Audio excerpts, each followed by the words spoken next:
चलिए अगला क्वेश्चन देखते हैं। अगले क्वेश्चन में पूछा गया है कि लोकसभा अध्यक्ष जो होता है वो अपना त्यागपत्र किसे दे सकता है। तो जो लोकसभा का अध्यक्ष है वो अपना त्यागपत्र देगा लोकसभा के उपाध्यक्ष को।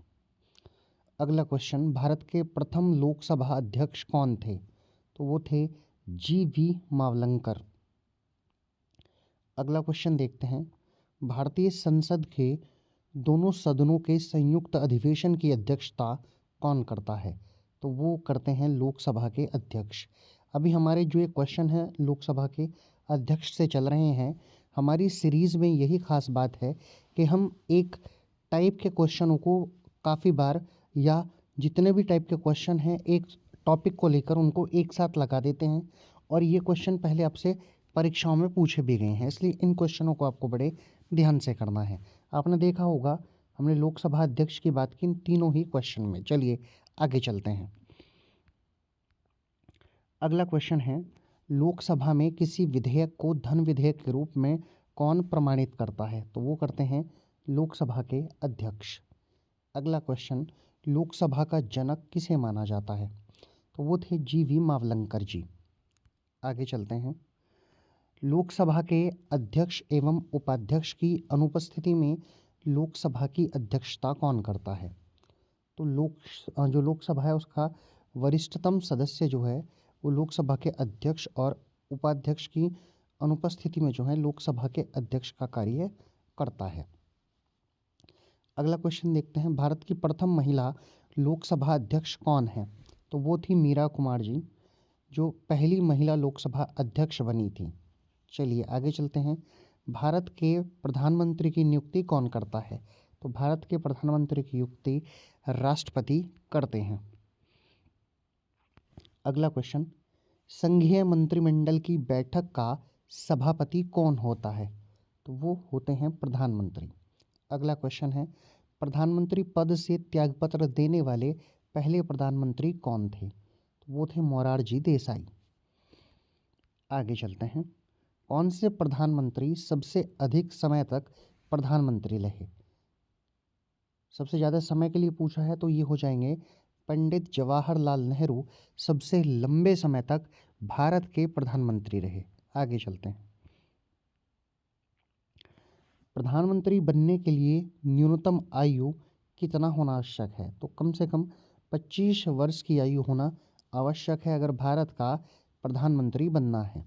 अगला क्वेश्चन, भारतीय संविधान के अनुसार तथ्यात्मक संप्रभुता किसमें निहित होती है। तो वो निहित होती है प्रधानमंत्री में।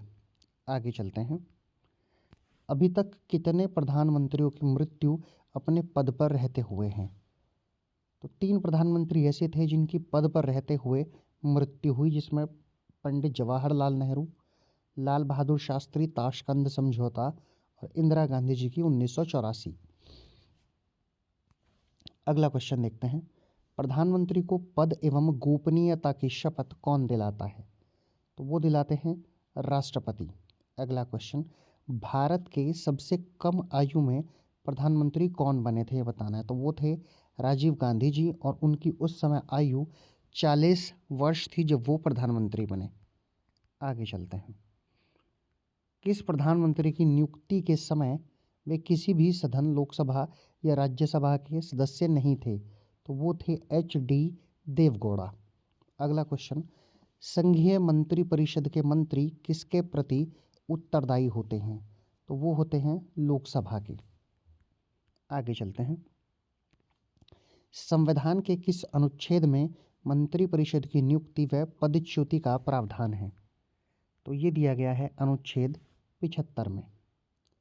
अगला क्वेश्चन देखते हैं, मंत्री परिषद के सदस्यों की पद व गोपनीयता की शपथ कौन दिलाता है। वो दिलवाते हैं राष्ट्रपति, जो महामहिम है। अगला क्वेश्चन, वर्तमान में लोकसभा में राष्ट्रपति कितने सदस्यों की जो एंग्लो इंडियन है उनको मनोनीत करता है। तो वे 2 सदस्य होते हैं। अगला क्वेश्चन, वर्तमान लोकसभा में प्रत्येक राज्य के लिए स्थानों को आवंटन किस पर आधारित है, जो स्थानों के लिए आवंटन दिया गया है। तो वो है 1971 की जनगणना के आधार पर। अगला क्वेश्चन, लोकसभा का सदस्य बनने के लिए न्यूनतम आयु कितनी होनी चाहिए? तो वो होनी चाहिए 25 वर्ष। अगला क्वेश्चन है, कौन सा राज्य सबसे अधिक प्रतिनिधि लोकसभा में भेजता है? यानी सीधा सीधा पूछा गया है कि लोकसभा की सीटें सबसे ज़्यादा किस राज्य में हैं? तो वो राज्य होता है उत्तर प्रदेश और 80 लोकसभा की सीटें हैं। आगे चलते हैं, किस राज्य में लोकसभा सदस्यों की संख्या सबसे कम है? तो ये राज्य हैं नागालैंड, सिक्किम, मिजोरम। इन सभी राज्यों में कितनी एक एक लोकसभा की सीट है? अगला क्वेश्चन, लोकसभा में एक वर्ष में कम से कम कितने सत्र जो हैं वो बहुत ज़रूरी होते हैं? तो कम से कम 2 सत्र लोकसभा में होने आवश्यक हैं। अगला क्वेश्चन, लोकसभा को कौन भंग कर सकता है? तो राष्ट्रपति भंग करता है प्रधानमंत्री की सलाह पर।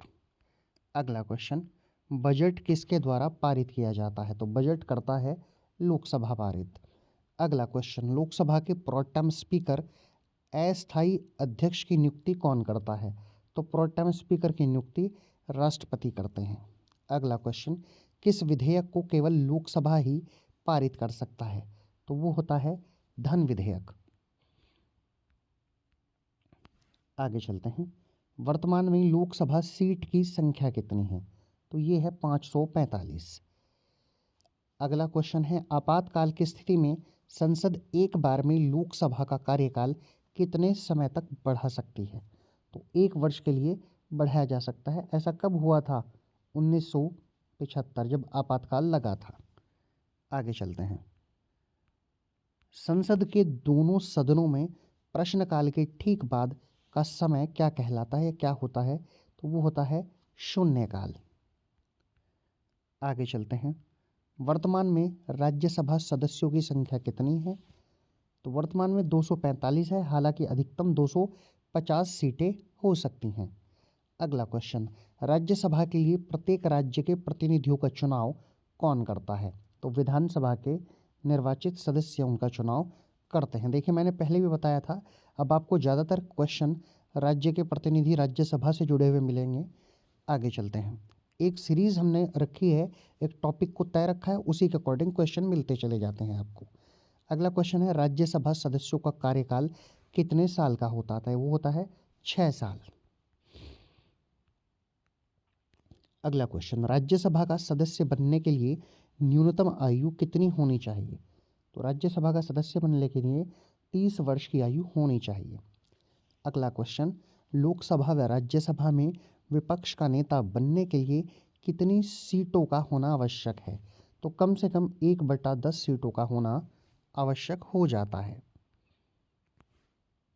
अगला क्वेश्चन, वह कौन सा सदन है जिसका अध्यक्ष उस सदन का सदस्य नहीं होता? तो वो है राज्यसभा। अगला क्वेश्चन, राज्यसभा एक स्थायी सदन है, क्यों? ये बताना है आपको। क्योंकि ये कभी भंग नहीं होता है और इसके 1/3 सदस्य प्रति 2 वर्ष बाद सेवानिवृत्त हो जाते हैं और नए सदस्य आ जाते हैं। इसलिए राज्यसभा कभी भंग नहीं होता है, इसीलिए इसे एक स्थायी सदन माना जाता है। आगे चलते हैं, राज्यसभा का पहली बार गठन कब हुआ था? ये आपको बताना है, राज्यसभा से ही क्वेश्चन है। तो राज्यसभा का पहली बार गठन हुआ था 3 अप्रैल 1952 को। अब राज्यसभा की पहली बैठक के बारे में आपसे पूछा गया है, तो ये हुई थी 13 मई 1952 को। आगे चलते हैं, केंद्रीय संसद राष्ट्रहित में राज्य सूची के विषयों पर कानून कब बना सकती है? तो राज्यसभा में उपस्थित सदस्यों के 2/3 बहुमत पर कानून बनाया जा सकता है। अगला क्वेश्चन, राज्यसभा की 2 बैठकों के मध्य समय अंतराल कितना होना आवश्यक है? तो ये होता है अधिकतम 6 माह। अगला क्वेश्चन है, किन राज्यों को राज्यसभा में प्रतिनिधित्व नहीं है? तो वे ये हैं अंडमान निकोबार, चंडीगढ़, दादरा नगर हवेली, लक्षद्वीप व दमन व दीव। इनको राज्यसभा में प्रतिनिधित्व नहीं प्राप्त है। अगला क्वेश्चन, भारत के कौन से प्रधानमंत्री राज्यसभा के सदस्य रहे? तो वे थे श्रीमती इंदिरा गांधी व मनमोहन सिंह। मनमोहन सिंह का हाल ही में देहांत हुआ है। ये भारत के एक सफल प्रधानमंत्रियों में से एक थे। आगे चलते हैं, राज्यसभा का पदेन अध्यक्ष कौन होता है? तो राज्यसभा का पदेन अध्यक्ष उपराष्ट्रपति होता है। अगला क्वेश्चन, उपराष्ट्रपति का चुनाव कैसे होता है? तो ये होता है अप्रत्यक्ष रूप से। अगला क्वेश्चन देखते हैं, उपराष्ट्रपति के चुनाव हेतु कौन सी प्रणाली अपनाई जाती है? तो ये प्रणाली होती है एकल संक्रमणीय प्रणाली। आगे चलते हैं, भारत के उपराष्ट्रपति का चुनाव कौन करता है? तो जो संसद के दो सदन होते हैं, दोनों सदन भारत के उपराष्ट्रपति का चुनाव करते हैं।